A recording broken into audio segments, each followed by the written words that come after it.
I think that in reading the script, Zoe had managed to create a character that was really complex given the context of the story.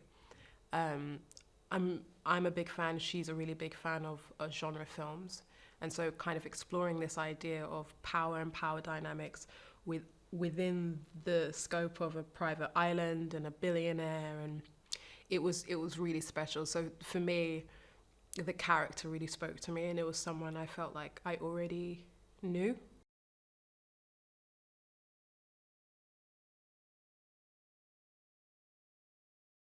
Zoe is incredibly involved. Like, from the beginning, there was such a care for it. This is her baby. This is what she's been working towards for about 5 years before we even started filming. Like, she's been playing with this idea for the longest time. So we were able to have many, many, many conversations up until the point where we were shooting, and then even while. So it really meant that on any given day, she had her eye on so many different details of it, from the script to the set to costume to hair to makeup, and then of course like to characters. That in the end there was just a beautiful language that we had for each other and an understanding of what we wanted to achieve. Um, and it was able to be very effortless. Like, there's so many moments where like she would say like one reference from a movie and I was like, oh, I get you, okay, you want this, and she's like, yeah, yeah, that's what I want. And then like that kind of ease was super playful in the moment, and there was just an understanding that made it so easy to work with. So she's an incredible director, and was able to I'm sure she was so nervous, but was able to handle it with so much grace, and a real determination to communicate what she needed to communicate.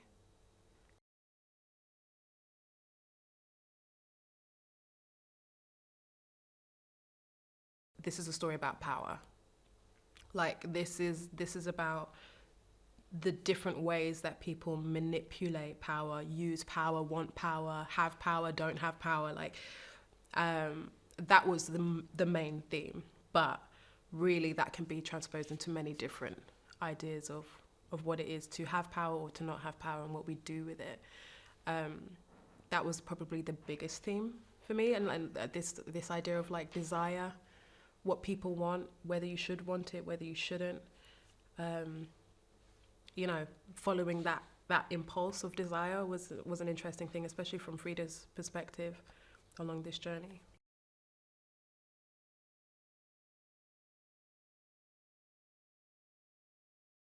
Blink Twice is about a woman called Frida, who is a waitress, and she is really exploring what she wants out of life and is not quite there yet. She and her best friend Jess are invited to a private island by the Slater King, and she and her best friend decide to go, and then things happen.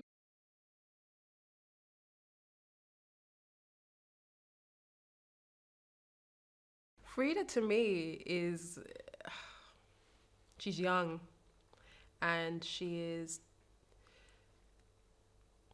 full of determination, but she's also lost and doesn't quite know where to put that energy.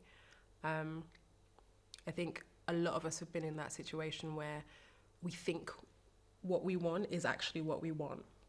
Whether it's like the car or the boyfriend or the house, and actually the reality of that thing is completely different. And she is in a space of naivete, that the thing that she is really gunning for and wants is exactly what is going to make her happy.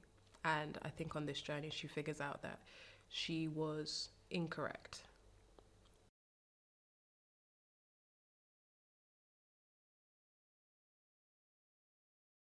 I've never seen Channing perform like this. And I think that, again, like, Zoe was amazing at casting, because to me, like, watching Channing in all of his movies, he's so likable and so charming, and you're on his side, and he brings that to the character.